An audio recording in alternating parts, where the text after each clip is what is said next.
ध्यान दे करके सुनना, बहुत अच्छी कथा है, बहुत अच्छी कथा। एक माता ने अपने पति से कहा, बोले तुमने ऐसी जगह मेरी पुत्री को ब्याह दिया कि कुछ नहीं है, ना कुछ कमाता है ना कुछ धमाता है, कुछ नहीं करता। लेकिन सुनो, मैं आपसे कहती हूँ पतिदेव, हमारे पास तो कोई कमी नहीं, ऐसा करो आप ही बेटी के लिए कुछ कर दो, दे दो कुछ, 2-4 लाख 10-20 लाख रुपए दे दो। लेकिन वह बाप कहता है, वह उस पत्नी का पति कहता है, बोले नहीं, उसके भाग्य में, बेटी के भाग्य में गरीबी लिखी है, कितना भी दे दो, मुझे मालूम है। बोले ऐसा नहीं हो सकता, तुम कैसे पिता हो?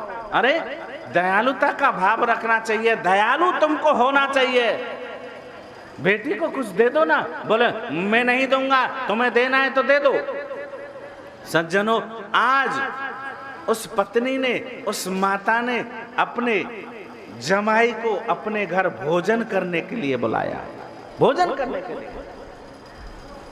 भोजन करने के लिए बुलाया। महाराज भोजन किया, लेकिन उसने, माता ने सोचा कि मैं अपनी पुत्री के लिए इस हिसाब से दूं, यदि मैं भोजन में सामने जमाई को दूंगी तो बुरा लगेगा, दामाद को दूंगी तो बुरा लगेगा कि हम कोई भिखारी है जो हमको तुम पैसे दे रहे हो, ऐसा लगता है। लेकिन उसने क्या किया, बोले महाराज तिल के लड्डू बनाए और तिल के लड्डुओं में उसने असरफियां, गिन्नियां रख दी और विदाई में भोजन के बाद अपने जमाई को वह तिल के लड्डू का डिब्बा पकड़ा दिया। बोले बेटा ऐसा करो, इसको घर ले जाओ, बेटी को दे देना, खा लेगी।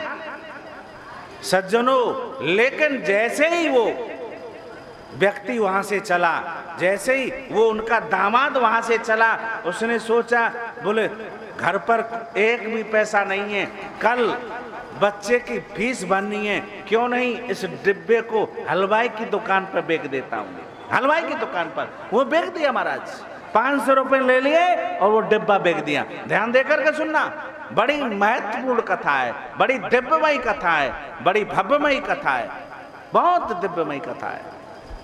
क्योंकि शिव की कथा कोई साधारण नहीं होती, शिव की कथा बड़ी दिव्यता की है, भव्यता की है, ज्ञानमयी कथा है। हम इतना ध्यान देकर के कथा को सुने कि एक भी शब्द नहीं निकल जाए महाराज, ऐसी शिव की कथा है, हम कथा से वांछित नहीं रह जाएं, वो शिव की कथा है। सज्जनों, वो डिब्बा बेच दिया, घर पर आ गया, बच्चे की फीस भर दी। लेकिन आज वही सेठ जी उन्होंने व्यापार से लौट रहे थे, दुकान से लौट रहे थे, उन्होंने सोचा कि मेरी पत्नी का आज जन्म दिवस है और सुनो उसको तिल के लड्डू बड़े पसंद हैं, तो उसी हलवाई की दुकान पर पहुंच गया। उन्होंने कहा कोई तिल के लड्डू है क्या? बोले हाँ, अभी अभी एक डिब्बा आया है, आप ले जाओ। 1000 रुपए दिए और वही डिब्बा और घर लेकर के आ गया। और जैसे ही अपनी पत्नी को पकड़ाया, बोले तुमको तिल के लड्डू बड़े पसंद हैं, आप खाइए, मैं तुम्हारे जन्म दिवस पर ये लाया हूं, लीजिए। सज्जनों, जैसे ही वो डिब्बा देखा उसने और लड्डू जैसे ही खाए तो वो असरफियां झर रही थी, गिन्नियां झर रही थी। वो कहती है मेरे पतिदेव सही कहते थे कि मेरी बेटी के भाग्य में धन नहीं लिखा, संपत्ति नहीं लिखी। लौट करके वापस वो डिब्बा वहीं आ गया, लौट कर।